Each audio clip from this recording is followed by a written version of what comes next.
And thank you for joining us. My name is Matthew Freeman and I'm part of the steering group for Interior Design Declares.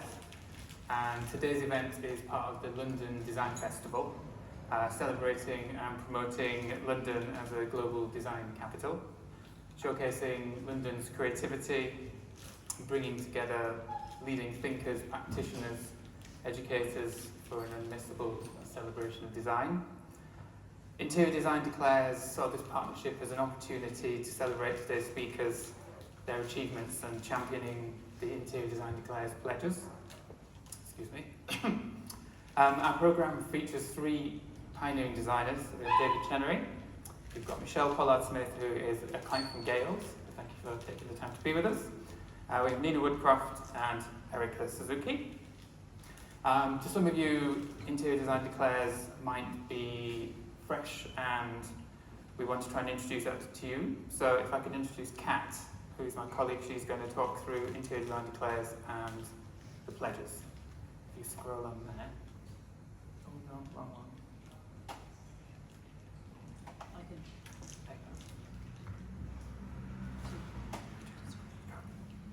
Hi, I'm Kat Hode from Absolute Project Management, and I am one of the co-founders of Interior Design Declares, and the other co-founders are all here actually. We founded in early 2021 and we had our fourth party in March this year. So we've been around for a while. We developed a series of pledges after we founded, and essentially they are about, we pledge to raise awareness of what we know about the lack of sustainability and lack of circular practices in the industry, minimise waste, minimise use of energy, minimise the use of, the wasteful use even of natural resources. We also pledge to advocate for change and to share the knowledge we have and to make changes in our own practices.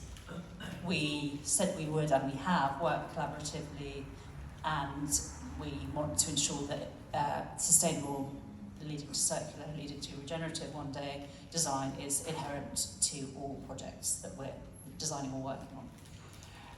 We didn't know what would happen when we founded 4 years ago, but it has been it's been amazing. We've got lots of members now, 340 or possibly more now, and we have a diverse group of people on the steering group, which has the advantages of representation from lots of different areas of the interior design profession, which means that we have loads of bits of knowledge and specialisms and so on, such as vegan design and biophilic design, and then more mainstream resi and commercial design.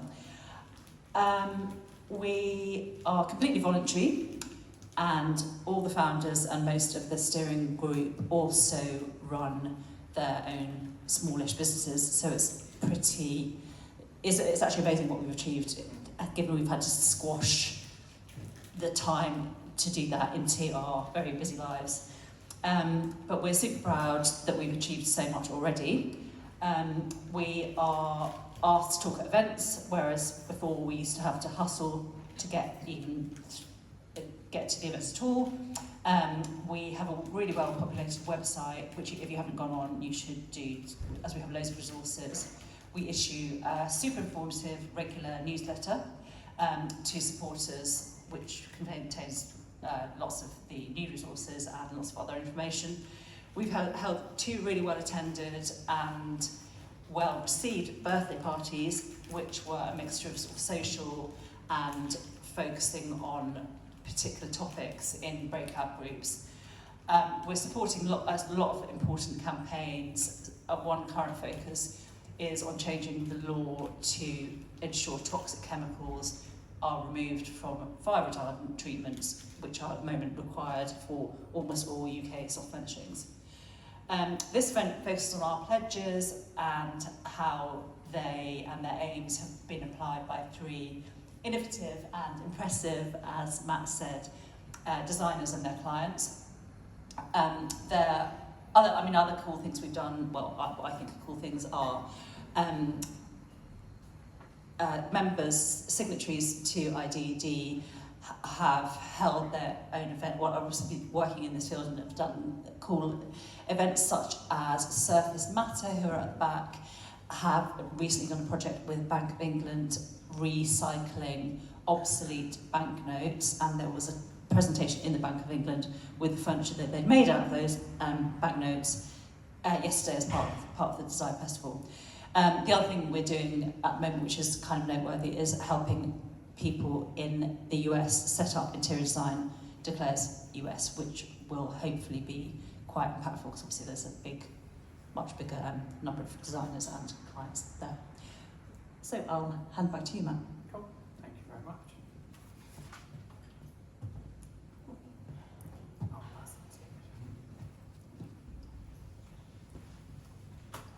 So today will be a dynamic event highlighting regenerative and circular approaches in interior design. The next session is hosted by Human+Co. So we're in their showroom today, so thank you very much for hosting us. They're a global designer and manufacturer of net positive living product challenge certified products and are B Corp, leaders in sustainable innovation. So Human+Co will share how circular design has transformed their development process from materials and production to disassembly and reuse. I can welcome Human+Co to the stage.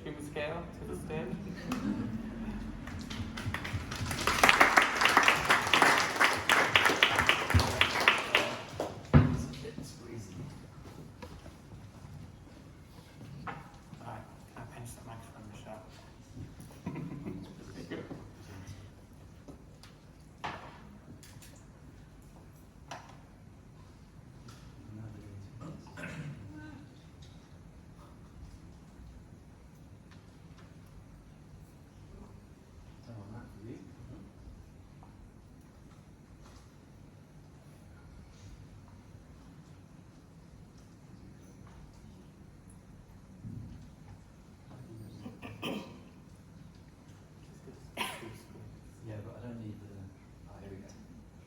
Oh well. There you go. Double. You can see it twice. So.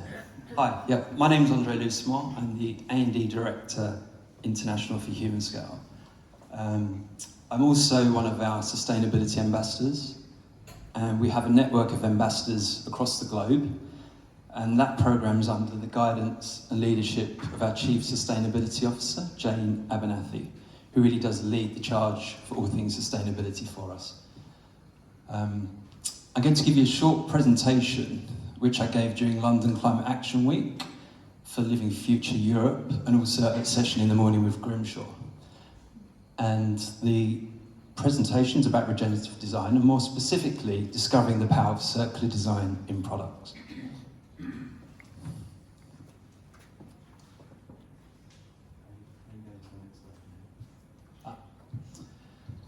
So to set the tone, where are we now? And many of you in this room will be familiar with these facts and figures, which really do emphasise the size of the problem we face. We are currently in a global climate crisis, so we do need to act fast. I'd rather not have those in this, though, anyway. How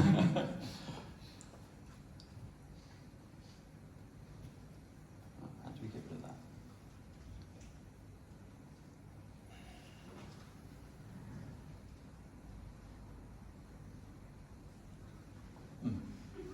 Oh well.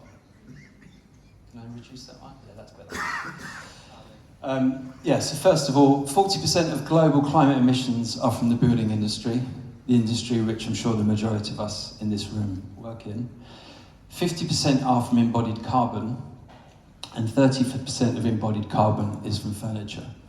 Now, as manufacturers, architects, designers and specifiers of furniture and other things that go into the built environment, I think we all have a collective responsibility to improve these figures. And as I said, to act fast. We don't have time to wait. So Human+Co, if we kind of rewind to around 2014, 2015, This quote here is by Jane Abernathy, who, as I said, is our Chief Sustainability Officer. And Jane wrote, "We believe manufacturing can lead the world better off." Now, if you think about manufacturing, and if someone said they're going to open a manufacturing facility on your doorstep, it wouldn't really have positive connotations, you wouldn't think great things. And this sounds like a very ambitious statement and really challenging to achieve, but it's something we really believed in. You've got to set the bar high and have a really ambitious vision. And what we found around that time, many companies would say, okay, they're going to reduce their impact year on year, their carbon footprint, and many make promises to do it, but a lot of companies weren't actually doing the hard work necessary or requiring or giving the transparency to their efforts. And we didn't feel that being less bad is good enough. So we didn't just want to reduce our impact year on year as a manufacturing entity, not even get to net zero, but actually be planet or climate positive for our operations and our existence. And we've made great strides since 2014-15, but we're by no means, at the end. So, working with our supply chains and partners and having events like this and collaboration is really key to our efforts. So that was the ambition. We weren't really sure how to get there, but we decided to focus on 6 key impact areas of our business, which I don't need to read out, you can see there.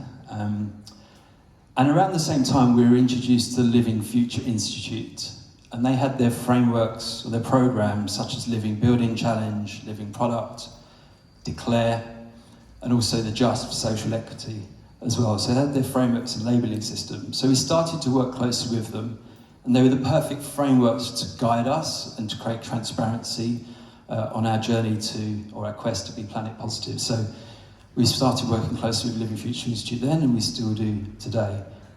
But as I said, we're going to talk a little bit about circularity and our efforts to date in that area. So for many years as consumers, as we all know in this room, we've been operating in a linear economy, and waste to landfill is projected to increase by over 80% in the next 25 years. If you think about where we are now, that's quite a startling increase. So as consumers, we buy products, we use them, and we throw them away, so we discard them. And it's really, as I say, it's time to act. We really need a behavioural change and a mindset shift, and thinking about products whenever we buy them, and if we should buy them, as long-term assets, that things that we own and cherish and keep for longer periods of time, not just discard them. So obviously the challenge here is to move from that towards a circular economy and things that we do. But absolutely mindset and behavioural change is key. So as a manufacturer, Human+Co is a designer and manufacturer of ergonomics products. For us, the design philosophy absolutely sets the tone and ensures not only products, but ensures products and environments are optimised or can be optimised for circularity. If you don't have the right design philosophy at the outset, the chances that you'll achieve a circular outcome are much fewer, much reduced. So these are the 5 pillars that we focus on: function, simplicity, longevity, material health and serviceability. And I'll just quickly go through each of those. Now, function being absolutely key, and I think all of us in this room would agree that the best products in the world are designed around function and purpose, that improve the human condition, meet a human need. And it's those designs that tend to truly stand the test of time and cultures. Conversely, if you design products around fashions and trends, those products don't stand the test of time, and they tend to lend themselves to a more throwaway, discard culture, which is everything we want to avoid. I'll give 2 examples of 2 products, one by Human+Co, designed by Niels Different, the Freedom Chair, which last year celebrated 25 years. And Niels was obsessed with function and simplicity. He studied at Cranbrook with Charles and Ray Eames and so on. And the Freedom Chair is arguably more relevant today than it was 25 years ago. And another example, talking about Charles and Ray Eames, would be the Eames aluminium chair, which I believe was 1958. And again, they weren't obsessed with fashion and trends, they were obsessed with function, and then obviously if you design around function and simplicity, the enduring beauty or the forms that flow over those products are generally quite timeless. So you see that product specified as more now, if not, than it was obviously in 1958. So function is absolutely key.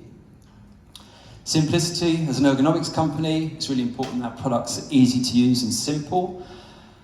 And because of that, there's less parts and pieces. So if you strip out a lot of the components, and that's actually more complex in the design process, you're using less of the Earth's natural resources in the first place.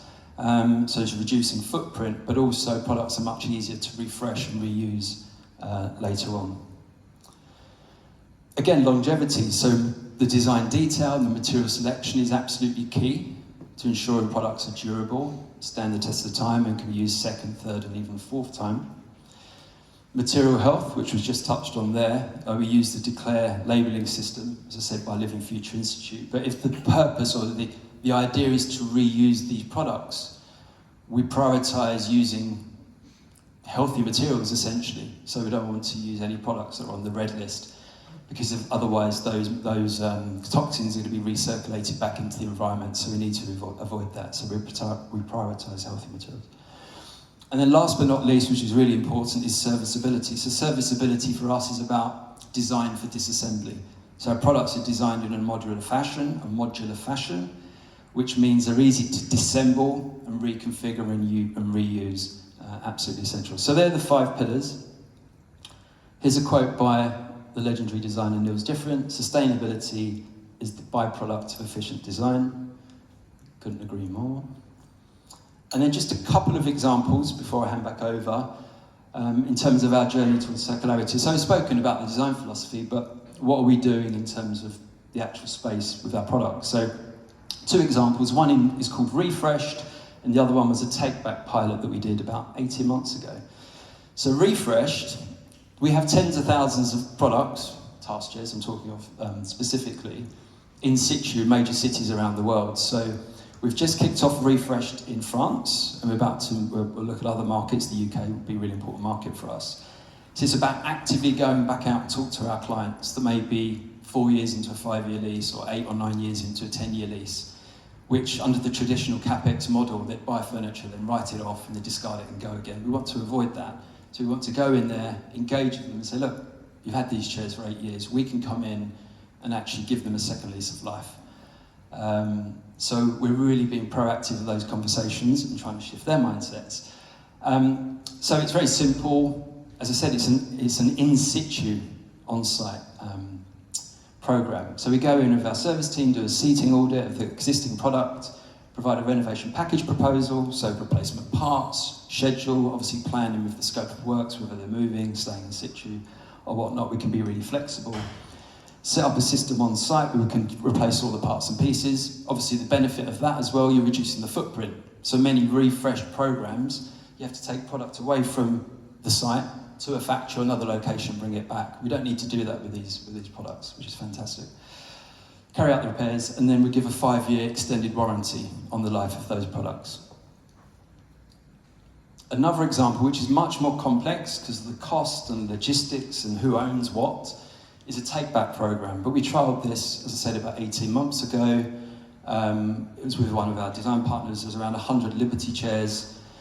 We worked with a third-party company to refresh our products. A lot of time and effort with our quality team, cost teams, logistic teams. But we found chairs that had been in the market for anything between 11 and 13 years, reclaimed those chairs, brought them back, and then resold them back to this end user. And as you can see there, the reductions, this is compared to the average task chair, not Liberty per se, but the reductions were significant across the board. So 78% in material use, 73 water, greenhouse gas down 69, and energy use 67. So it's a really compelling argument to take back and reuse. But it's really challenging. There's a lot of drive from this, from our, obviously, the key architect partners that we're working with. But the dial hasn't really turned. There's only a few clients who are actually really embracing reuse and taking back for various reasons, especially in the professional services, financial and legal sector we're finding. So the transition from linear to to circular economy is relatively easy to understand, but it's quite challenging to implement. So yeah, there are significant challenges and changes that need to be made to make it work. We did a recent poll to the Sustainable Design Forum in April to an audience of around 100 people, asking them what they felt were the biggest challenges to obviously going from linear to a circular economy. And you see here from this slide, cost was up front and centre. Well, the take-back programme, the chairs are around 55 to 60% of the cost of a new chair, so there was a saving there. And the refresh, you know, they've got the products already, so we're just doing an audit on the current furniture. So that was interesting. You could probably put knowledge and education in the same bracket, and then you've got time and mindset and other things there. So yeah, it's just an example, and it was a collection of real estate professionals, architects, designers, furniture dealers, etc. So yeah, something to think about and carry through to the rest of the session. So that's all from me, and thank you for listening.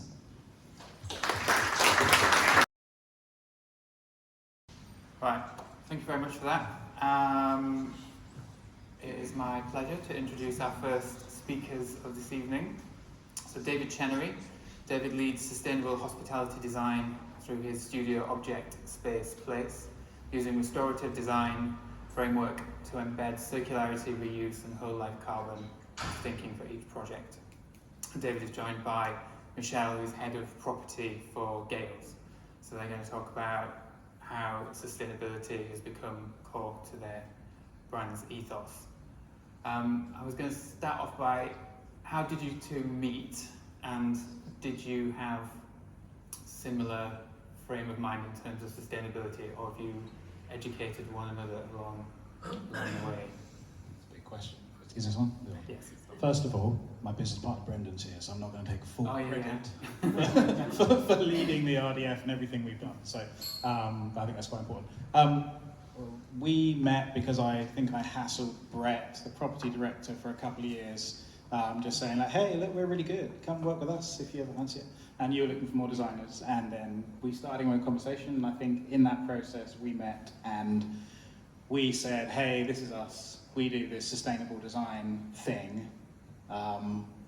What do you reckon? is that going to No, I be think useful? for us, we were at our very start of we know we're doing things in the right direction.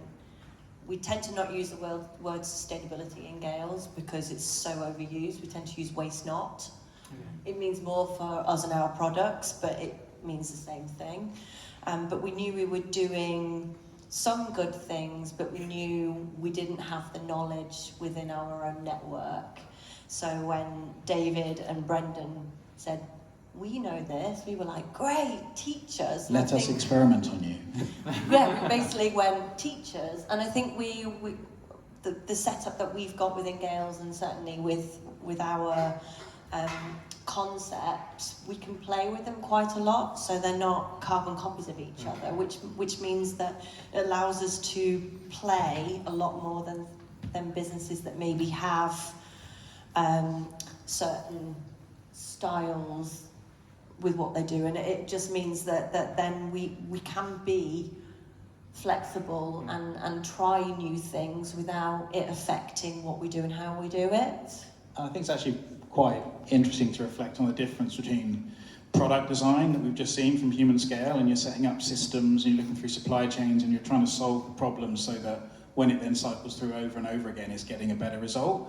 Whereas, particularly I think in interior design, but also particularly for GAILS, where every site is different, and to have a good response to create, if the function is create a space, warm space people want to be in, that is quite a subjective thing rather than chair that can do X, Y, and Z perhaps. There's an emotional component there which is hard to solve. So what we needed to do from our perspective in terms of circular economy and design is we need to have a kind of approach that develops a muscle memory. So for us it's about being able to work in the day-to-day, because we have 26 weeks from being given a brief to open a bakery, and we have a budget that we have to stick to most of the time. And that means we have to work fast. You have the same things, you've got to go through, you've got to make the operational layout work, you've got to make sure that various stakeholders in the business are happy, that the creative director's happy, all of that stuff. And you need to make that work in real time. So what we found is that the reason we developed a restorative design framework and a way of looking at things is we went off and tested this whole circular economy approach on a couple of restaurants. So Apricity was one of them, and we did a life cycle carbon analysis and realized that we did save embodied carbon. So we've got our evidence, we're good, but we need to be able to go and play tennis now. Like, we can't read the book every time. The thing with life cycle carbon assessments is that they're very passive, and it's very hard to get the information back in a reactive way. So what we've leaned into and what works with GAILS, because you have a very collaborative culture, is we can go in and go, right, we know this, and this is a big issue because we tested it here. Let's try and eliminate tiles because they're higher embodied carbon. Let's see how much of your stuff we can design for disassembly. And I think that's been the journey we've been on, where some sites we've been able to push it further than others. I think the fire station in Southwark is the one what we called a moonshot, because we bought Brett and Michelle dinner in January and said, come on, let's do it further. Let's see how much we can do. And we went in there to push as much as we can. So there's no MDF in the site, there's no white rock in the site. The counters themselves are made with kind of a spruce plywood, and then we've got smile plastics which are face fixed on and can be removed and recycled. We've obviously got cork in there as a material for both the acoustics and also for the regenerative qualities of that. We're using graphenstone paint. Rest in peace. I know you've gone into administration now, terribly. As of last week, pressed hem panels, reclaimed flooring. There's all kinds of stuff we were doing here, and I think one of the things I'd want to emphasise to any designers who are looking at this is there are two parts. Yes, it is not just playing with materials. It's obviously not just taking a material and then doing an eco version of it and then sticking it on something. It is deeper than that, but you should feel empowered to just start what I call creating loops. Find one material that you want to replace on a project, find a thing that's better, and get that to work. And then the next project, do another one, and do another one, and then see how far you can go with those. And that's how you get in. You only learn through doing it. That's where we came up with the RDF 5-6 years ago, and it's held up. But you test the theory through practice. And I think that's the thing we're most grateful for with GAILS, is they've allowed us to test it through practice, and so far the wheels haven't fallen off. Oh, except maybe those chairs in Epping, but let's not talk about the chairs in Epping. So going back to the testing the materials, we started small things like looking at what our safety floor was. We were using Outro, and David said to us, "Can we try something different? It still meets all the slip resistance. We're not a full commercial kitchen, but we need to still achieve certain things. And let's try a product." And we said, "Yeah, let's try a product." We put it into Exmouth Market was the first one, wasn't it? Was the first one, and we went, "Great, it's brilliant." And then I think we rolled it out into a few more with other design teams. And then we had to put the brakes on, so we were like, actually, we've found more details in the background that actually it's not as sustainable, it's not as green as we thought it was. Oh, sorry, yes. And then we Orbo, and then we moved to then we did a reverse on that, and now we're back. We were working with Tarkett now, and we've had conversations with landlords where they said, it needs to be PVC free, and we're like, well, it's not PVC free, but look at the other good stuff with it. So I think from our perspective as a client, we were happy to try things, but we were also very aware that we were going to make mistakes, and if we were all of an open channel conversation, we could actually turn around and go, hold it, we've done it wrong, can we reverse, and we're going to do it this way this time. And because we've got a fantastic set of partners, we were able to do that, and I think the floor aspect is just one small piece where we're now using we're using Tarkett everywhere, and we've introduced other things along the same line where we don't use this material anymore, but we'll use this one instead. Yeah. And we've done exactly what you've just said. In that instance, you need a high durability product, and Tarkett are just very good on take back and circularity. So it's a meaningful professional exchange that we're looking for there. I will tell the story about the Epping furniture. So as part of, obviously, if you're looking at circular economy, the most sustainable thing you can use is something that already exists. Pretty obvious, isn't it? So if we can use reclaimed chairs, and they work with the design, because obviously every design is different, some they won't fit, then that's what we will do. And that's what we did in Epping. And all the legs fell off. And the people of Epping, I don't know what they drink or eat or whatever, but they broke every single one of those chairs. And Brendan went up and had a look and checked, yep, they definitely had broken all the chairs. And then we had to, we went for I think FSC timber contract. In that one we went back to one of our other kind of contract partners that we would use, maybe, So we have successfully used reclaimed furniture in other sites as well. But that's the point, you go in, as long as you're aware, I think, in doing this you discover the risks. And then you can tell your clients the risks, so your clients aren't surprised. And because surprised clients is never a good thing to be setting up. So I think that's the thing. We try and manage those expectations. But that was one of the things with the fire station, the design for disassembly, is because we were using materials that we hadn't tested within our bakeries, and our staff and customers. They're hard-working spaces, they're commercial spaces, and we were using some materials that needed to stand the test of time, and sometimes some of the manufacturers hadn't had the chance to test it in a commercial environment. So David came up with the disassembly so that we could change aspects of it if it wasn't working. Also, if somebody got out of bed one day and said we need to change the concept, we could also do that without having to take the whole bakery apart. But that, again, lent into some of our learnings with our failings in Epic. That last picture was actually quite good, just for, I think one of the other things is just encouraging that creative thought process and what I would call positive constraints. So that flooring, it was a reclaimed gym flooring, and I think it was 30 quid a square metre. So any QS in the land is going to be okay with £30 a square metre to go in for that. And the laying wasn't too bad, reliably. No, the main contractor didn't have a heart attack when he had to retreat it. It was fine. And then on the left of that image, in the toilets, so I masochistically set myself a challenge of only using tiles that were left over from other GAILS sites. So as part of stuff we have with Raw Workshop, who's a social enterprise we work with, they store like the leftover building products and furniture from other sites for GAILS, and it's photographed, and then all the designers that work for GAILS can go on and specify stuff from there. So actually starting to create that circularity across the estate. So managed to cobble together something that just reused those, so that we didn't have any virgin tiles on any virgin materials in the tiles on this site in particular. Which it takes more effort, but I think this is the thing as well. Sometimes to work in a circular way takes more effort, but it's in different parts of the process. I think when you're working on bigger projects in bigger practices, very often we're so detached from the end product that you almost want to get to the stage 4 drawings. It's all specified, and then when they pick it up in 3 months' time, you need that supply chain to still be there, and that's actually part of the problem. We need to allow, when we were at the design guides for the National Trust, and one of the principles we kind of insisted in putting in there is to not design out all uncertainty.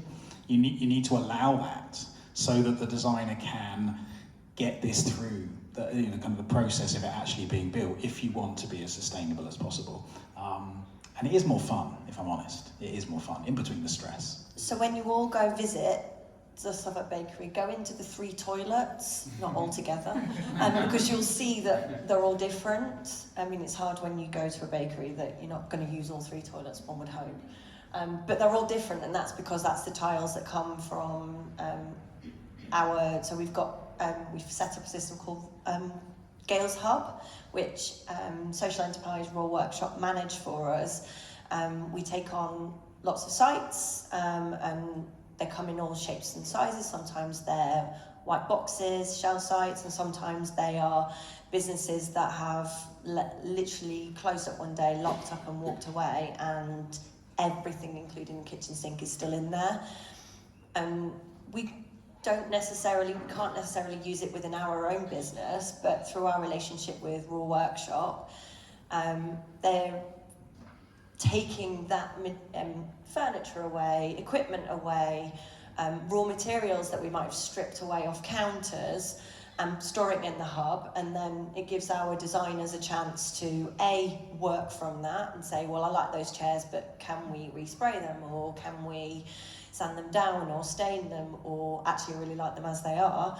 equally, if we can't use them and will not use them, it gives Raw a chance to open that out to some of their other networks and some of the other charities and businesses that they work with. One of our other clients has some of your chairs there. There we go. So that it doesn't go into landfill because we can't use it. Doesn't mean that it's not good for someone somewhere. I think the chair thing is another good example. So the first project we worked on was Exmouth Market, which was a refurb.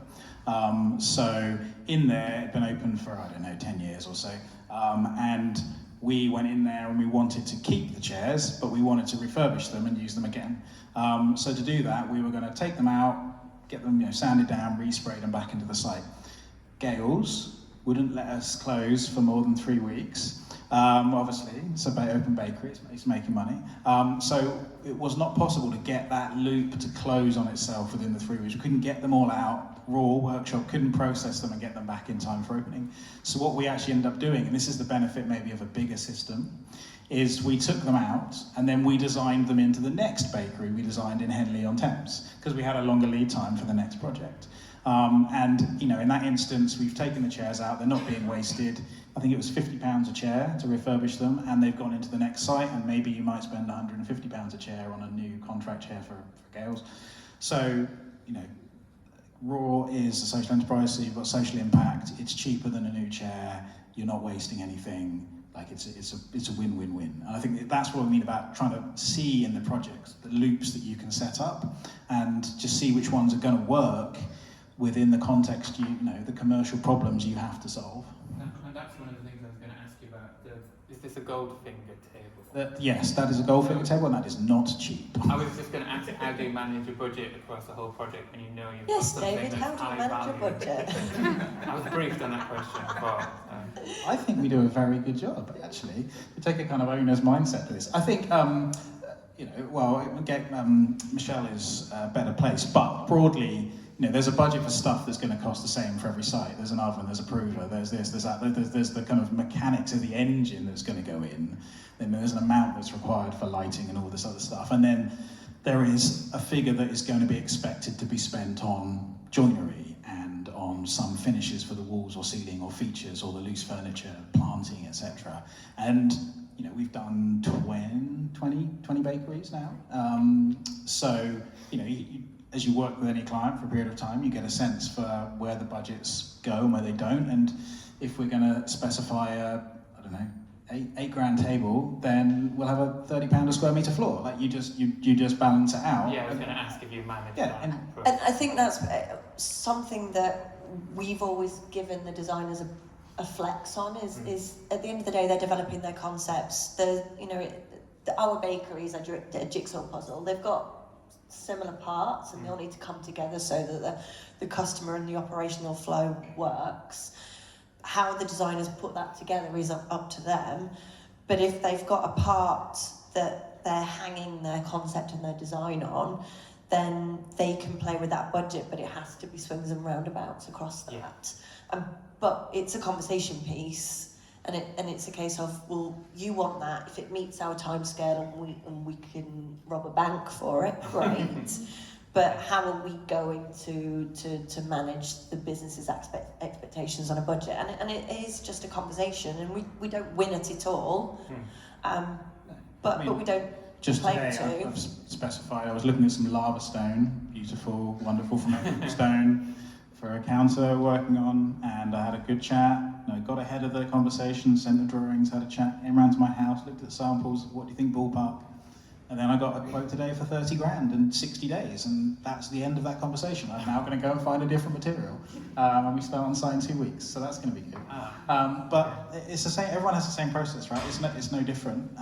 You just got to understand how we can duck and dive around that, and that's what I mean about the muscle memory. It's more about, if you've learned to play the game, you then got to be in it through practicing, and then you can. It's just experience, isn't it? But I think so often, with this idea of circular economy or sustainability, there's this idea that if you don't do it perfectly, you sort of shouldn't start. Well, not you shouldn't start, but it's almost what do I do? What's my first step? And the first step is just to start, just do something. And I think then you're going to learn and get better. Definitely. I also think that there's a lot of people that think that you need to do it perfectly to do it right, but actually I think the people that are doing it right are the ones that are going, we're not perfect, we're not doing it right, how do we keep doing better? Yeah. And honestly saying, I'm doing this, is this right? And absorbing and learning from everybody else, because that's the only way we're going to keep achieving and bettering the numbers that we saw earlier. And do you have a process where you visit each store or each bakery and then look at what you can do better in terms of, like, is it like a 10-year, because you won't refit them every 7 years or 10 years, is it like a constant tinkering? So we do a there? 5-year refresh, which is customer facing, that's its look and feel, just from an aesthetic point of view. And then at 10 years we do a complete refurb if required. And I suppose as a business where we're only really hitting those full strides now. We've changed some of our older bakeries, not because of time, but because of we, from an operational point of view, have honed how we do what we do better. So we've changed some of our older bakeries purely on customer and operational flow. So now we're starting to hit our stride on actually refurbing because they need refurbing, as opposed to we've changed our model. I suppose you can move bits between stores then, can't you?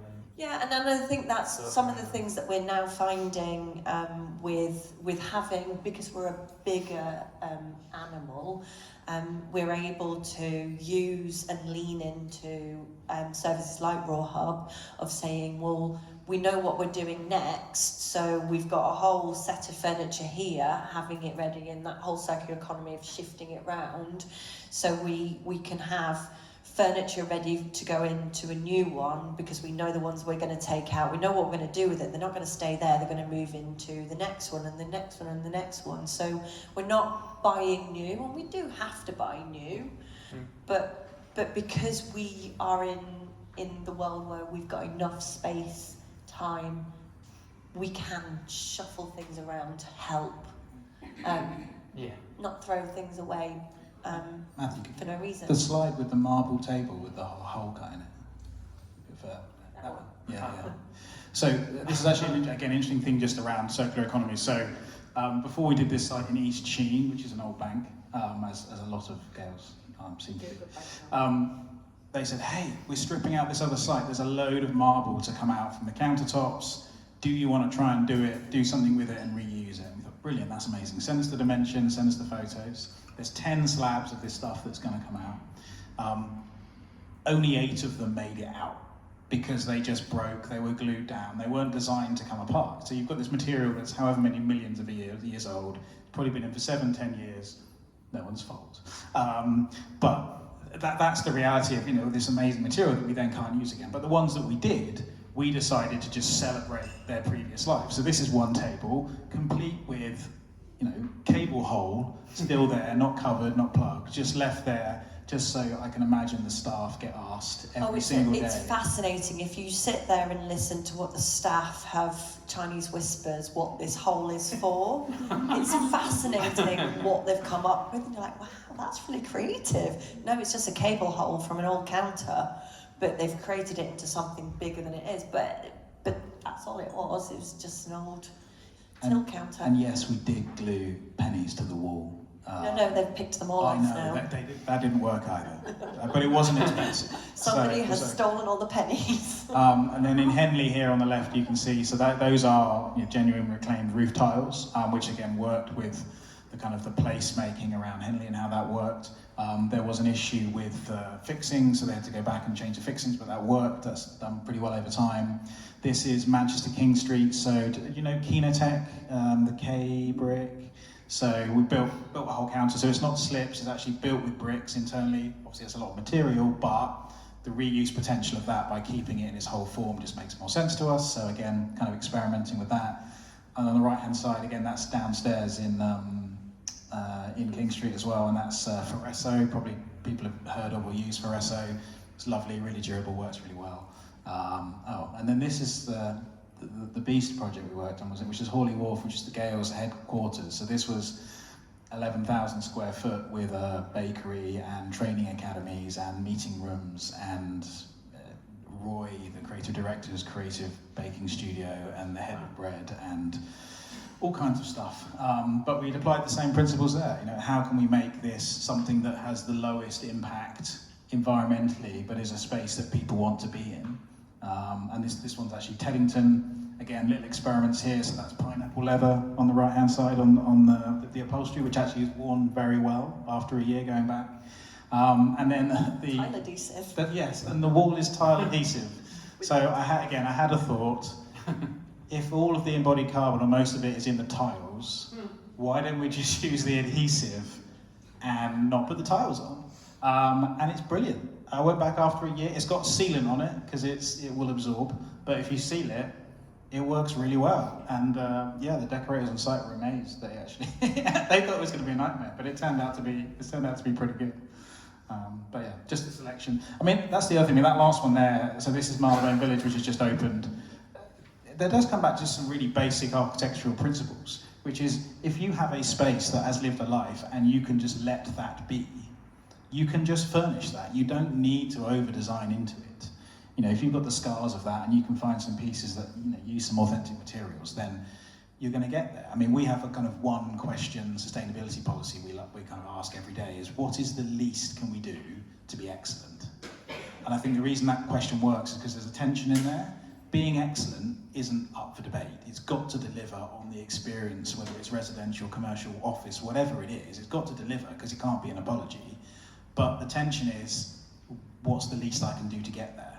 You know, I like the laziness of that. If I can get there in that way, if I can leave something, that's the way it should be. But because of that ethos that you've passed on to us, we've naturally passed it on to our other design teams that we work with. We work with 5 other design teams with OSP, and that's passed through. Cow Cross round the corner was a restaurant, and our designers, sometimes we have to design so quickly that we make assumptions and we'll say, oh, we're going to do this on the floor, we're going to white wrap here, and we're going to do, but we've over the years trained our main contractors and our design to say, I know you drew a thing, but when we walked into Cow Cross, the kitchen's down in the basement, it had a perfectly good tiled floor, it had perfectly good tiled walls. Would we have that normally if we were doing it with blank shell? No. Were some of the tiles cracked? Yes. So we just said to our one of our tile suppliers, I need a 100 by 100 square tile. It's white, so get me a version of white, and we'll just infill it. And it's not new, it's not come to the end of its life. It will come to its end of its life, and we'd thought about that of, how would we then replace any of this when we need to make it fit for food production? And we accepted as a business that we could manage that without affecting trade. And we've had to learn from going, why did we rip that out? Let's not rip that out. And because we've done it and our other designers, we're hoping then that the other designers are then taking it onto other projects, they're working with other clients, and the same other main contractors working with other clients and saying, well, why are we taking it out? Because we don't need to. Yeah. I think we're being shuffled off stage. Silo's behind us. Well, Silo is behind us. And this is my segue from what you're doing into Silo, but could you maybe explain a little bit about Apricity and where that fits, I suppose, within the GAILS journey? And I'm not sure whether that was pre-GAILS or... I think it was going on early, yeah. I think they were overlapping, yeah, they were very much so. So, Apricity is a restaurant we designed for a chef called Chantal Nicholson, who you may have heard of, very focused on regenerative agriculture, circular economy, low waste chef in the fine dining world, was head of operations for Marcus Waring, used to dealing with that sort of level. She had positioned herself very well as a leader in that space, and as a result, Grosvenor wanted to bring her into the estate and said, we'll design you a restaurant, what would you like? And she said, I wanted to be as circular as possible, and these guys are going to design it. So we did that, and in that one, what we did at the same time, it was the first time we measured designing with a circular economy approach, kind of as defined by Ellen MacArthur Foundation. And we measured the life cycle carbon on that, in the embodied carbon emissions of everything that went in there. Now, there was a load of other stuff measured as well, biodiversity gain and all this other stuff that Groveland's got in their tool, but that's what we wanted to prove the link between, is that you can design in this way and reduce embodied carbon.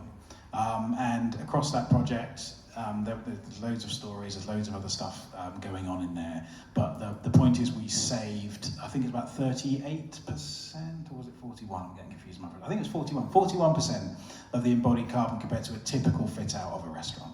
So that was a really interesting thing for us to prove.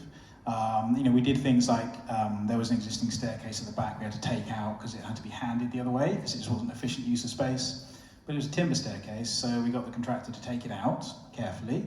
And then they had an apprentice in the workshop chop up all the components, and we made this kind of wall finish, which kind of gets referred to as the Jenga wall now, which is just the reused staircase in a different way.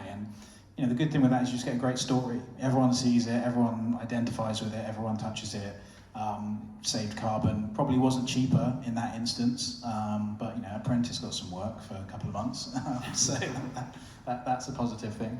And I think that the main thing for us there was that proving that connection between low embodied carbon circularity, and also with that one, I think we're finalists for the Design Sustainable Interior of the Year award, I think that year, which is good recognition. But I think the thing I'm proudest of is that we got recognised as a case study for the Ellen MacArthur Foundation, whilst also being featured in Vogue Interiors. So you've got the substance, and then you've got the kind of glitterati bit. Vogue isn't my world, just in case that isn't obvious. But I think, it points to quite an important part, and I'm sure, Nina, you'll pick up on this as well with Silo, but I think so much of the challenge with sustainability is that it's normally defined just in two ways. It's either thought of as a moral thing, like you must be more sustainable, you're a bad person, or it's a sort of rational, logical thing. We're running out of resources, therefore we have to use less. And those are all really valid, except that human beings, most of us aren't really moved by logical arguments, otherwise I'd eat less cake and I'd go to the gym more. It's not how it works. So what I think we need to be better at is finding ways to tell better stories, better emotional connections. And if we can have a sustainable interior that just happens to be, sexy or a status symbol or something like that, then we're going to leverage those other behaviours of humanity to get us where we want to go. Cool. Sorry, that ended up being more. That's all right. You do work for GAILS as well, so you're going to be eating all those delicious blueberry and custard things. Cool. Well, that hands us over perfectly to Nina Woodcroft. So if I and he's also BIID Sustainability Award finalist. And spit that out. And she's going to talk to us about Silo, which ties into sort of apricity in a similar sort of language, and then your home, which I'm excited to see. Thank you. Is my mic on? Can everyone hear me? Yeah. So that hits forwards and backwards. Okay, got it. Thank you very much, Matthew. Oh, come on, sit in your chair. Yes, please, take my chair. So it was really nice to hear a bit about GAILS and apricity. Apricity is amazing. The interior is beautiful. The food is exquisite. Hope you get a chance to go there. I'm lucky enough to have been there. And it was so interesting, Michelle, to hear about the raw workshop, raw reuse hub, raw hub. Thank you, raw hub.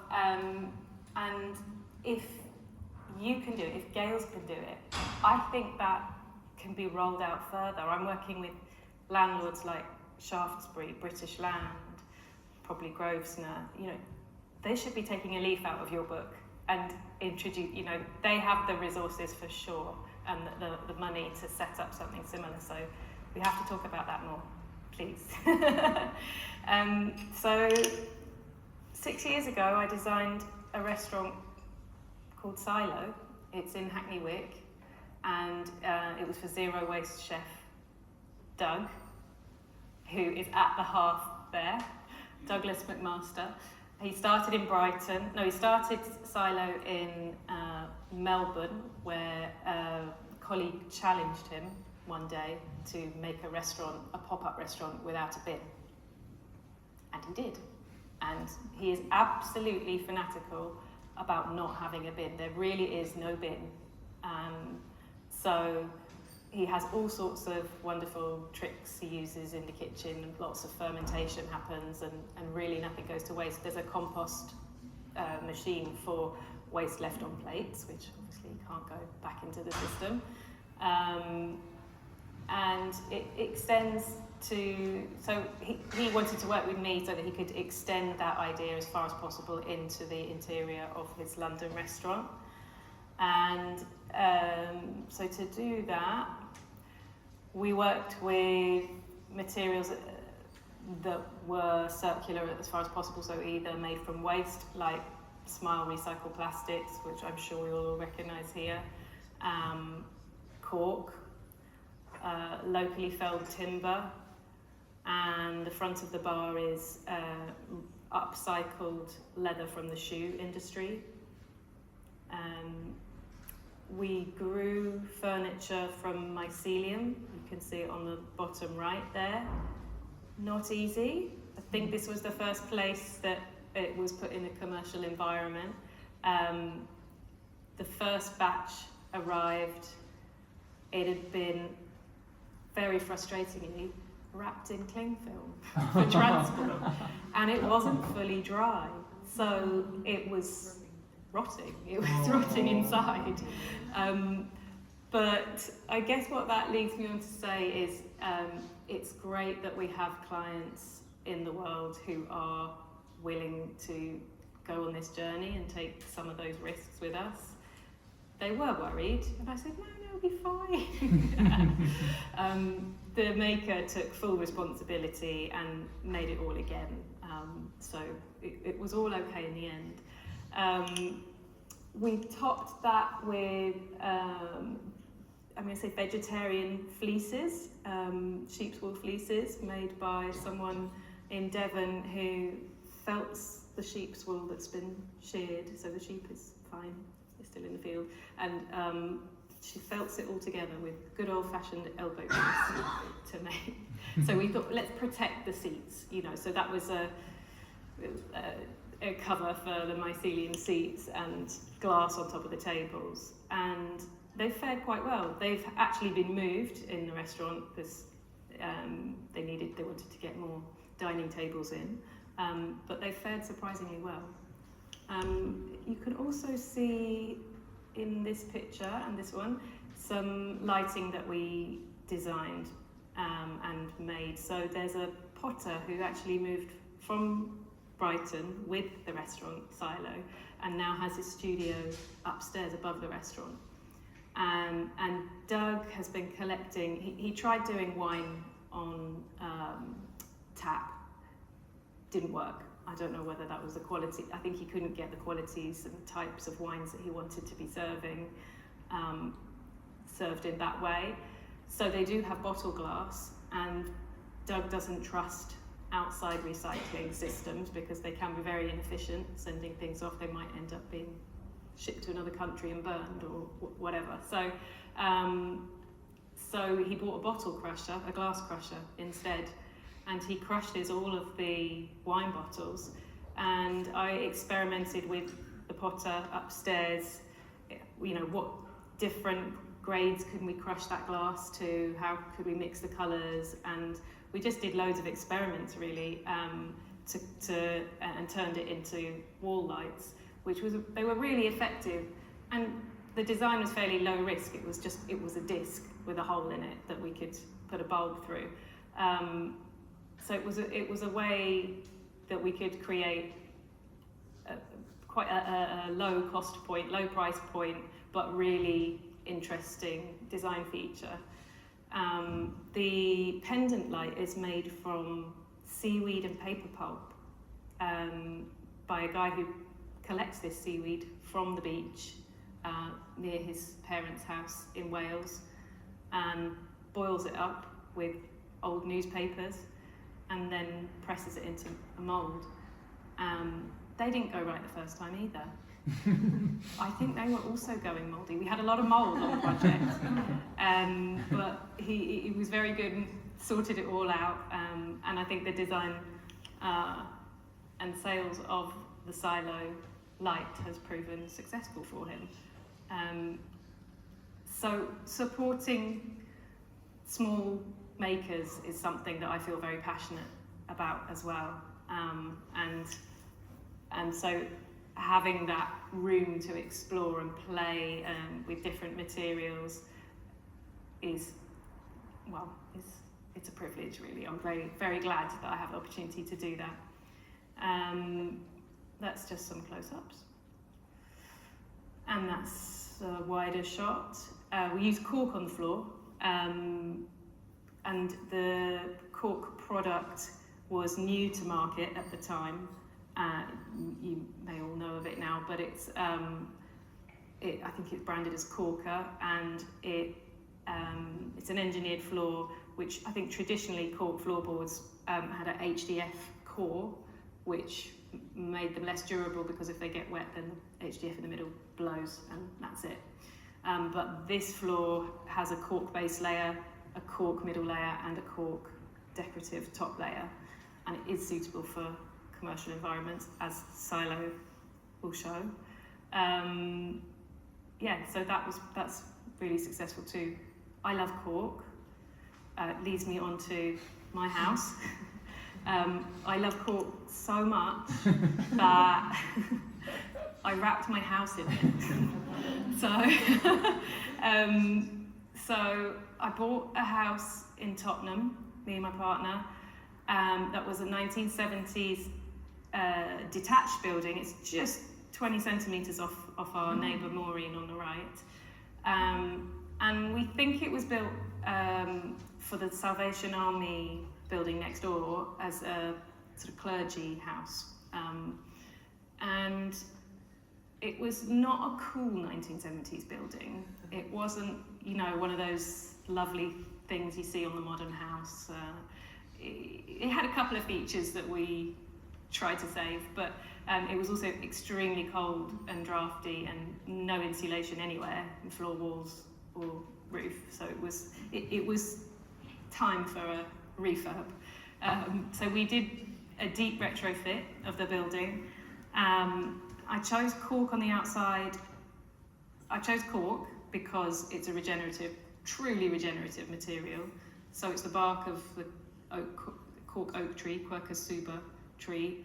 It can be harvested without harming the tree every 7 to 9 years. Then the bark grows back, sequestering more carbon as it does so. And then for this insulation material, it is heated, the granules of cork are heated, and the natural suberin, which is a sort of resin in the cork bark, comes out and binds all those granules together. So there is no added binder to this product. And when I was researching exterior cladding materials, exterior wall insulation, the next best thing seemed to be wood fibre, but I wasn't keen on the build-up. You need a synthetic mesh in that. There's a binder holding all that wood together that I wasn't keen on either. So I really loved the absolute natural. So it's 2 layers of 50 mil and it's adhered with lime-based mortar. So I don't know what will happen to this building and how it will be pulled apart in the future, but what I have added to the bricks, to the outside, is fully biodegradable and non-toxic. So I feel okay about that. There's some close-ups of the cork. We rounded the corners because I thought that looked nice, but also it's fragile. It is a fragile material, so that was a practical choice as well. And it was something that the company Amarim hadn't done before. Amarim make most of the cork products that you will have seen probably, and they make this cladding system. And so, yeah, so it was bringing something a bit fresh to them and their system as well. And they were sort of happy to get involved in that and facilitate and help. it's keeping us really warm, so it is proving to have worked. Our bills are incredibly low, which I'm grateful for. We used, on the left is lime render. We had to do a parge coat, like a first layer on the brickwork to flatten it so that wind doesn't get behind and take out all the lovely warm air from behind the cork. And we had some bags left over, so we actually loved it so much before covering it up with cork. I thought, okay, well, we can use it on the inside too. And behind, so on Maureen's side, we couldn't insulate on the outside, so we actually used an amazing product which is called diathanite, and it's a lime plaster with cork granules in, and you can spray it on or it can be hand applied. It's highly insulative, like good thermal properties, good acoustic properties, and we actually covered it with the top coat of lime because I preferred the look. We have joinery that is made, it's hyper-local joinery, or as local as I could possibly do. So I wanted that warm, cosy, almost orange timber vibe, and Douglas fir ticked those boxes. But Douglas fir is all the commercially available Douglas fir is imported from mostly from Canada and the USA, and mostly from the west coast of Canada and the USA, making it very carbon intensive because it comes across land in the USA, which is one of the worst transport methods for carbon emissions. So I found some trees in Scotland and sort of followed a chain, called up some companies that had these forests, these managed forests, and asked if they knew anyone who was processing the Douglas fir, and they said, oh yeah, try John McGregor over in Brora up in the Highlands. Don't write his name down because he was 6 months late to deliver the material, so I wouldn't recommend actually working with John if you have any timeline to meet. But he could make it up into boards for us, and I asked him to make this tri-ply, which you can just see on the inside of the drawers there. It's just three layers cross-laminated with each other, so it has more strength as opposed to solid wood, a bit more stability, I mean, and it looks beautiful. And anything else I wanted to say about there? The other thing I wanted to say was veneer is it's most common that you would use a veneer, and I really wanted not for nothing to be just a superficial, nothing to be just on the surface. So it was important to me to have that material throughout. So that's where tri-ply kind of really helped solve all those problems for me. The island top is London Plain from Fallen and Felled, and it's from a tree that blew over in Soho Square. So it's my pride and joy. It's so nice to live with. It's so tactile. It's and it just feels like you can feel that history. I love it so much, and it's also practical timber because it's so busy. It's wearing really well in a busy family home. It kind of hides all the dents and knocks and scratches and pen and crayon and all of those other things really well. We use cork. This is the glue down cork. It does have a binder. It's cork flooring that will, there's nothing circular about it because it's glued down. It won't come up and be used again, but it is so nice to live with. It really, it's really warm to the touch, and it's really working for us. And we needed to find something very thin. We didn't have much room left after our floor build-up, so it did hit a lot of the right notes. The ceiling in our living room is the upstairs floorboards, pine floorboards that had to be ripped out for the structural work. We saved them in the shed, and then we reworked them into ceiling cladding, which the old house did have a bit of, but the way it was installed meant it came out in shreds. It wasn't possible to dismantle it nicely and reuse it. Whereas the floorboards we could. It was a lot of work, and it was way more expensive than just not having it or putting something else on there. But it was important to us, so we did that. Being the client on that project was great, because I could just override all these decisions and get into lots more debt and just have what I wanted. So there's the cork at the back of the house, and my partner Joe. It's not just Nina's house; it's branded as Nina's house, but it's Nina and Joe and Arlo's house. It just was a bit lengthy to call it that. But Joe's worked wonders in the garden, so we have a lovely garden where there was absolutely nothing before. So he's increased the biodiversity, and I did do a carbon calculation on this. This is the first thing I've done a carbon calculation on. It was very daunting. I've avoided carbon calculation for many years, but I had help from an amazing person called Joe Jack Williams, who's written a book which everybody must buy. It's called Materials, I think. Simply Materials. I'm reading it at the moment. It's a Bible of materials, what's good about them, what's not so good about them, lots of standard building materials, some interesting things like hemp and cork as well. Highly recommend it. See the name of it? Materials. I think, Joe Jack Williams, is one of the editors. Had him on the end of the phone for 15 minutes. He gave me a very quick, okay, this is what you need to do. Made my little schedule. He explained biogenic, difference between biogenic carbon and the other type of carbon. Don't test me on it now, but I spent a week doing it, not working on anything else, so it does take time. I really understand why people don't get this done, because it took me a whole week of full days of work to do it. Some tears, some maths I didn't understand. I felt like I was back in school and not understanding what the teacher was saying.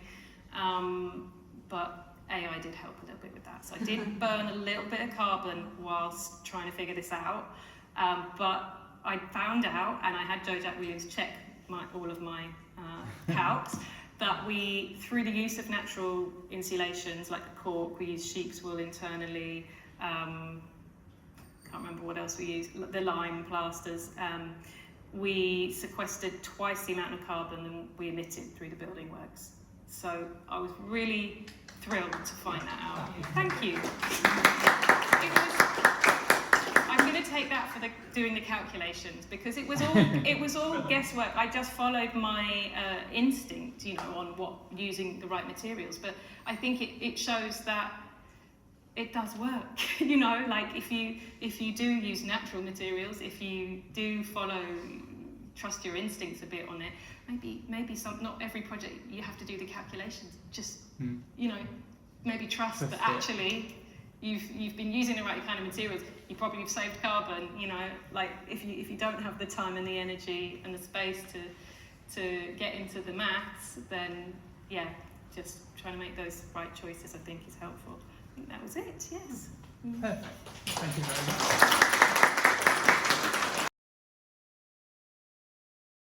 Thank you very much, Nina. That was unbelievably interesting. To follow, we are continuing our journey in residential. No, you can stand there, that's fine. Okay. This is Erika Suzuki. She's founding director of Office 10 Architecture and an Architecture Declares signatory.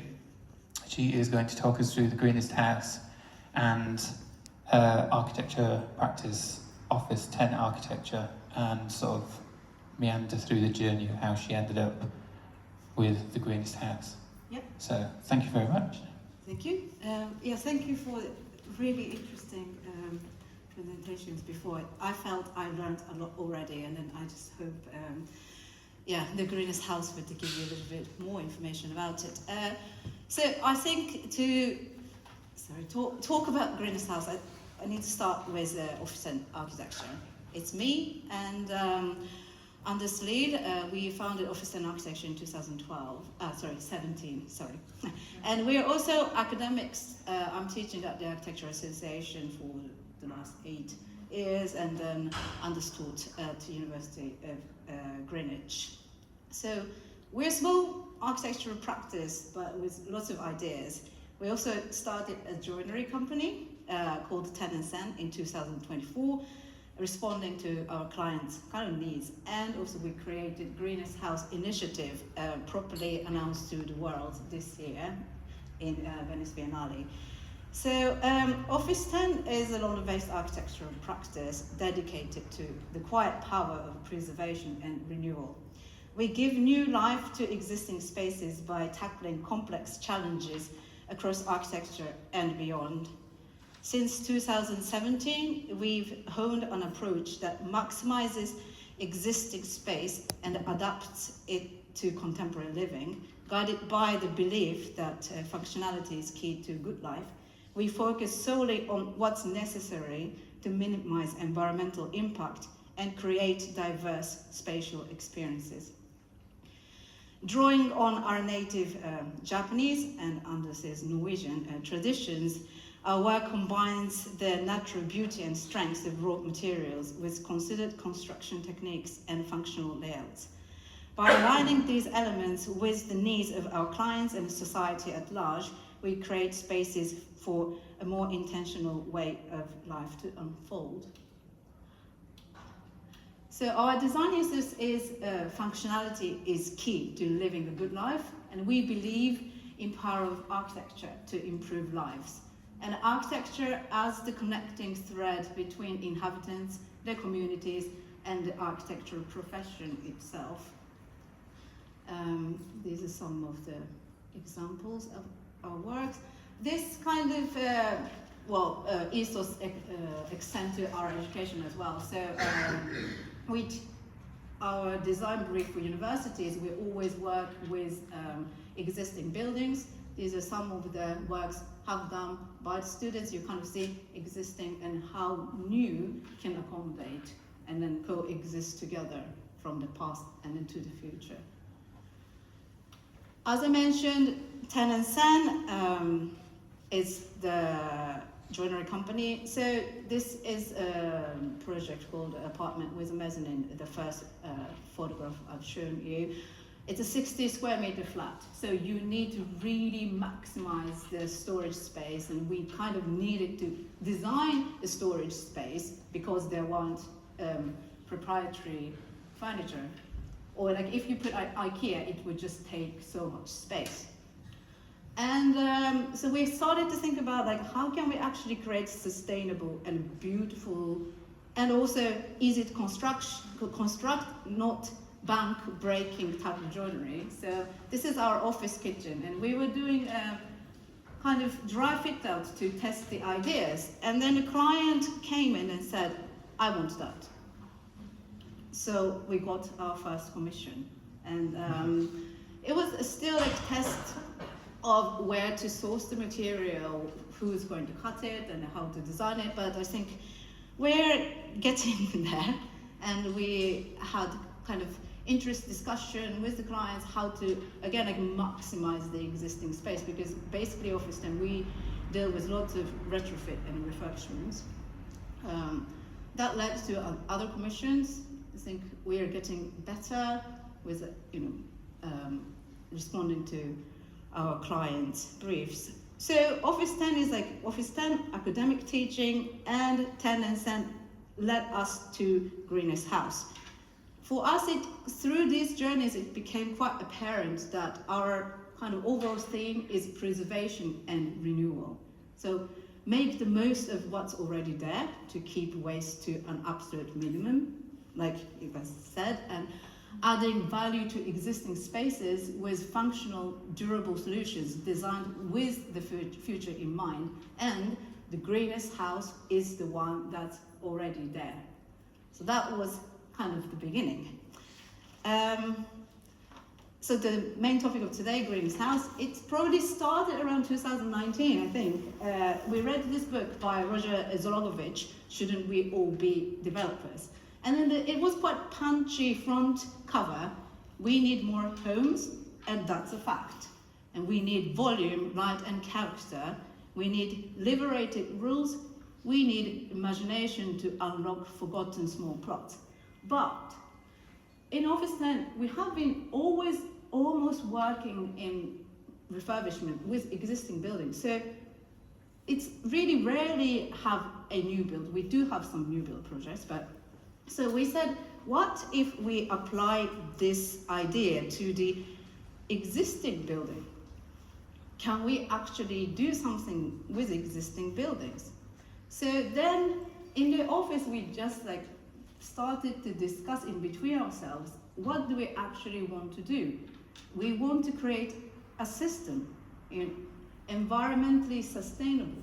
Yes, that's definitely what we want to do. But in order to keep on doing the good system, it needs to be economically sustainable as well for the people who's involved in. And we're like, do we have anything like that? So I'm from Japan. I don't know whether you know about Ise Shrine. It's a little bit like Vatican for Shintoism. Shintoism is the national religion, I would say. This shrine is also famous for rebuilding it every 20 years. So why it's 20, and then you can say, well, if you rebuild 20 years, is it actually sustainable? I'm going to come to that. So 20 years, why? Because when you're a 15-year-old, you're apprentices. When you're 35-year-old, you're kind of middle person with knowledge.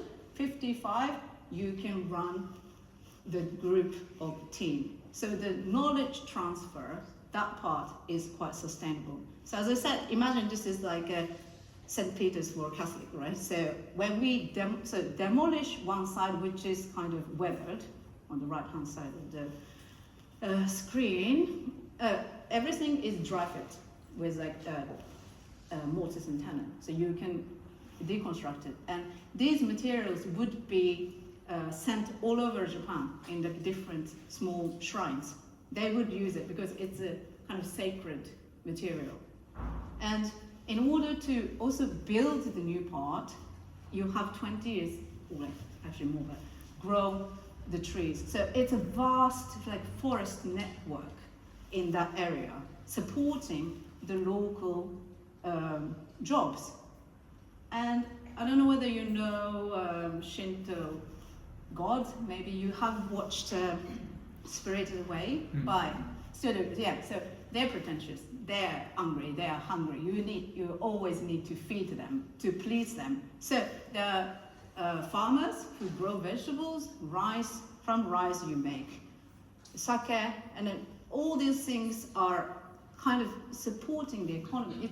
It's a huge thing that everybody can thrive. That's why you can continue, not just material, not just financial, it's a pride as well. So there is something like, it has been going on for 1300 years. I think we can say that's a proof that some system works really well.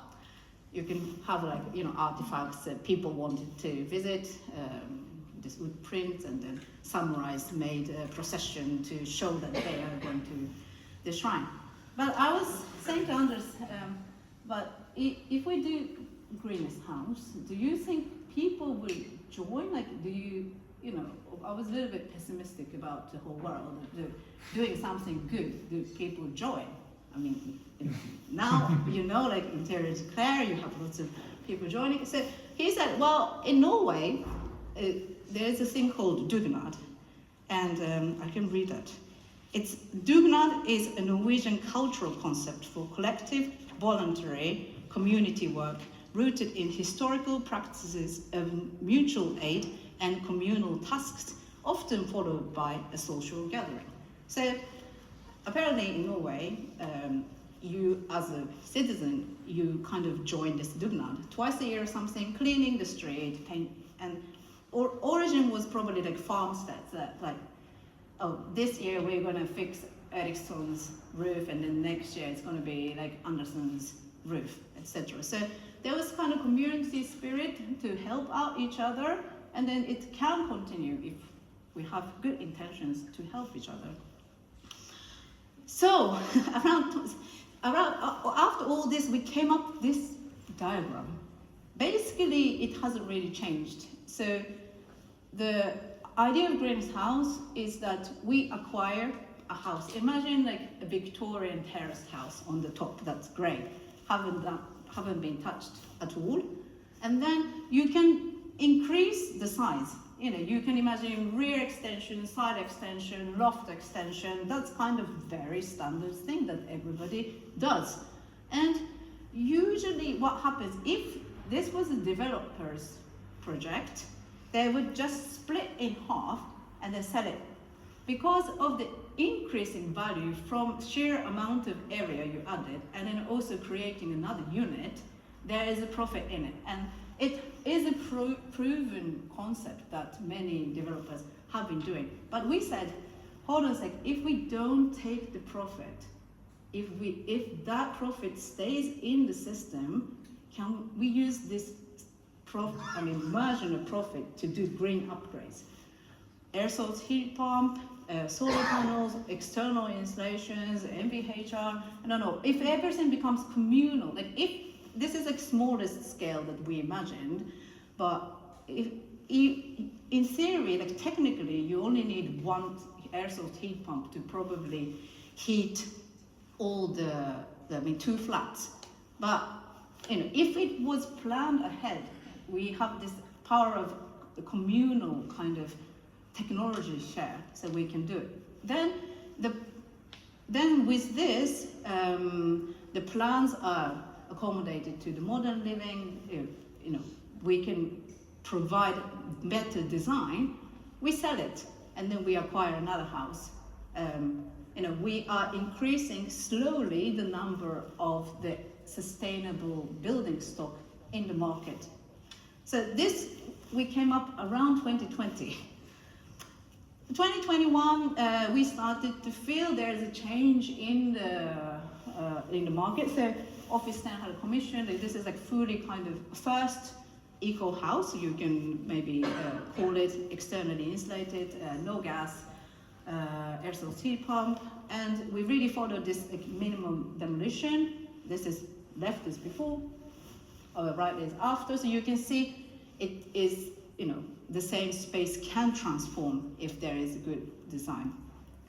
I learned a lot from Nina on the courthouse. We did something similar too, but for example, this house, yeah, we were studying a lot about how to build more sustainably, don't commit CO2, what can we do? Of course, introducing a new material to the clients, new technology, air source heat pump, you know, to teach them. But also we said, okay, UPVC windows on the first floor, they're aesthetically not great, but it's working. Let's just keep it. And it was great that clients said, yeah, that's fine. Let's focus on what is actually need to be done. Also, like, you know, rubber flooring, something that is like natural material based, also Forezzo that you, yes, so we've been trying to implement this, but reality is hard. I mean, always like obstacle number one is cost. And you know, as an architect, we come up with like lots of ideas. The clients are kind of half on board. Okay, like, yeah, we are happy with your proposal, and then the tender comes back, and the first thing goes is the heat pump, and then the boiler comes back. But I mean, of course, it is hard. However, for example, this is the latest project in Greenwich. The client really wanted to have sustainably, you know, conscious home. So what we suggested is, with your limited budget, we're not going to extend. But we didn't extend it. We could decommission the gas, and then in heating and hot water is all from air source heat pump. This space became this, without doing too much.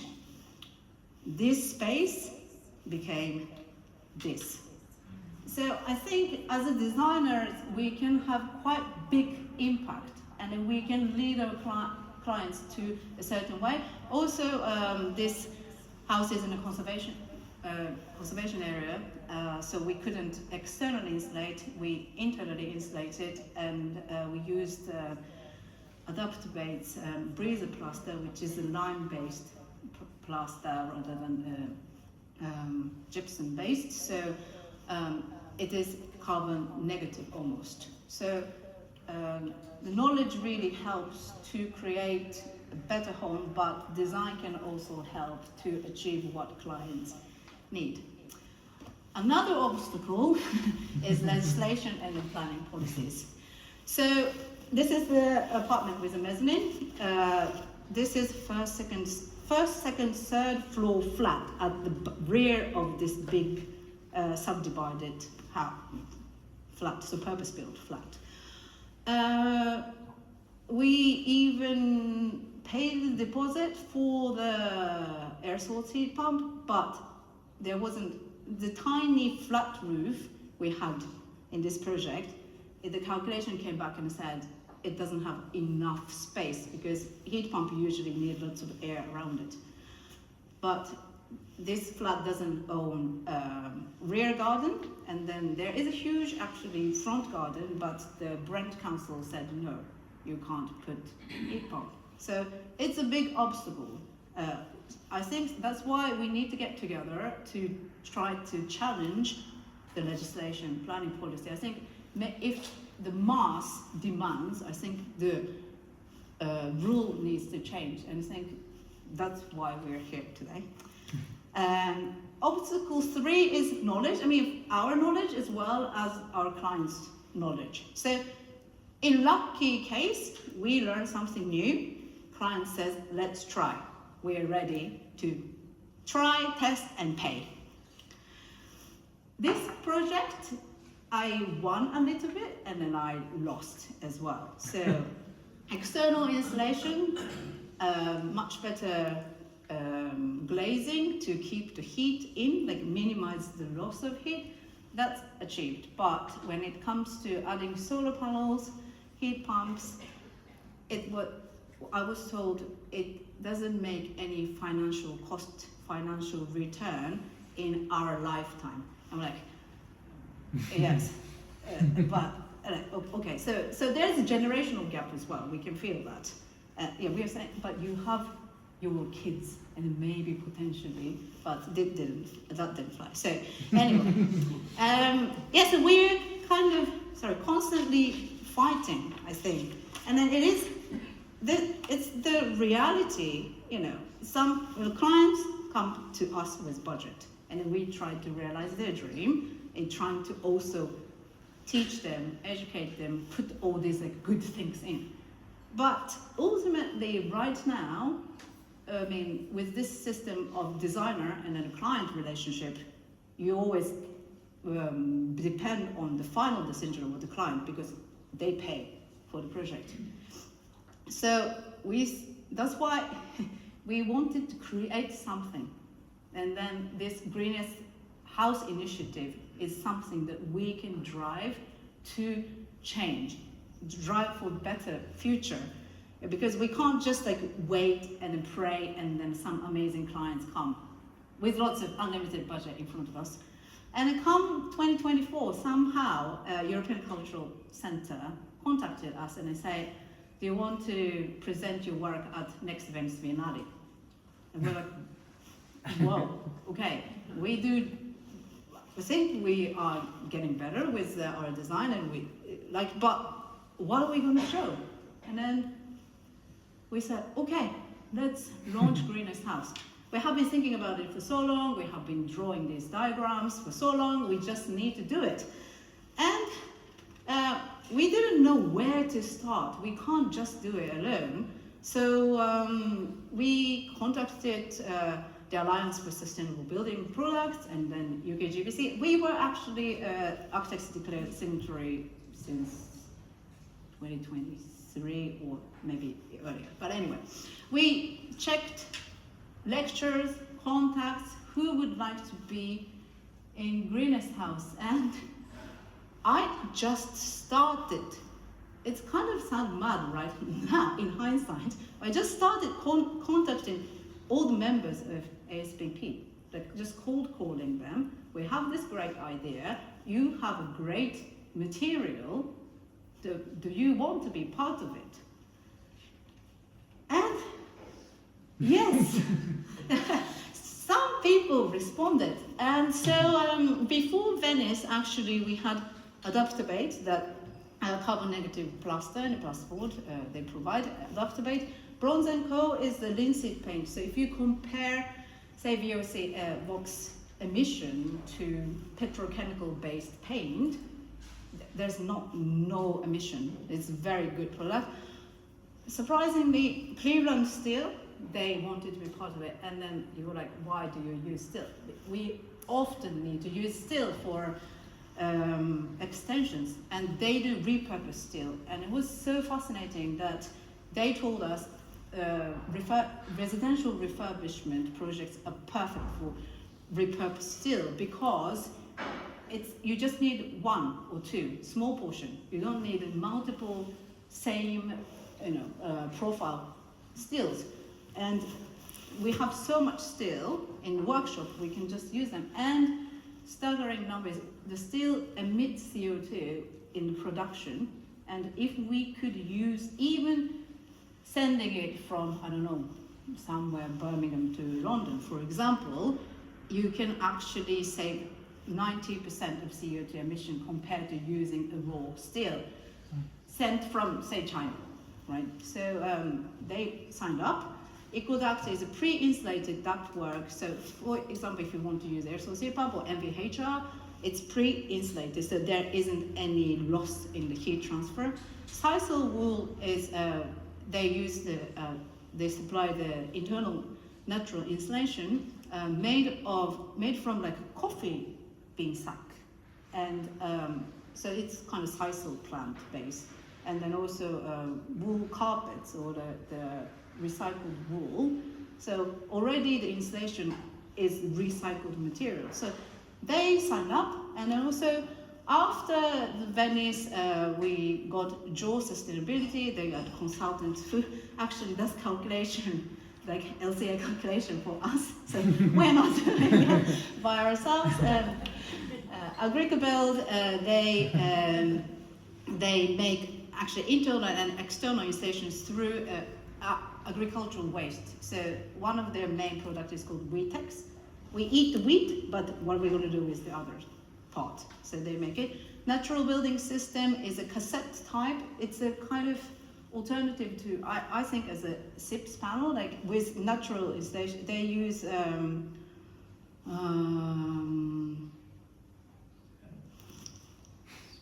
straw. Yes, thank you. Yes, installation and the cassette and then device. I think Graham is here. Thank you. Yes, engineer, structural engineer, who thinks sustainability first to actually how we can accommodate the changes to the existing building.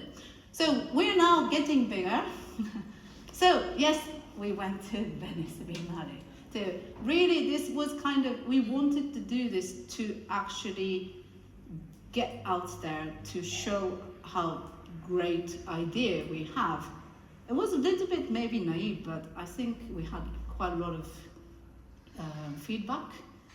So, to summarize, the current proposal is Greenest House can tackle, we think, these issues, climate emergency, by allowing green upgrades using the profit which isn't taken out from the system. And the well-being, using the natural materials will definitely, we know that it reduces mold, damp, and all these like chemicals emitted. It really helps the health of the occupants. Also, in a bigger picture, we're trying to tackle the lack of housing. If this could be scaled up by extending and adding units in the same building, that will help tackling the lack of housing, and then also displacement, because you can be in the same area, you don't need to move. And so the principle is don't demolish. The greenest house is the house that is already there. So therefore, we demolish as little as possible, keeping waste and reconstruction at a minimum. Extend and add, as I explained. Don't extract. So we don't believe in exploitation of the housing stock. The value that has been created doesn't leave, but is invested back into the house. And upgrade. So each house is giving external fabric upgrades for energy efficiency and improved indoor quality and green technology for efficient heating and energy capture. And the message is join us if you really feel strongly about it. Yeah, so this diagram hasn't really changed since 2020, that we are still using it. I think one big difference between normal developer and us is that, I think we are not just cutting the terraced house, extended house in half. It's more like a locked mechanism. I mean, after we're architects, we propose space. And what it does is that the ground floor flat can have ground floor and first floor. And how to do it is actually to introduce the secondary stair, which normally developers don't do because it costs structural change and money. But this actually gives it a fun suitable for the families with a garden, and then you can have bigger flat on the ground, and then on the first and then the loft, we can have maybe like 1 bed, 2 people flat. And also we're trying to get roof terrace wherever we can. So we, the current proposal is showing as one terraced house, but I think there is definitely a merit to do the whole block, whole street. And then we can share commodity. That actually reduces the overall cost as well. So that's where we want to go. Oh, and dual sustainability did the calculation based on using these partners' materials and then all the upgrades we want to do.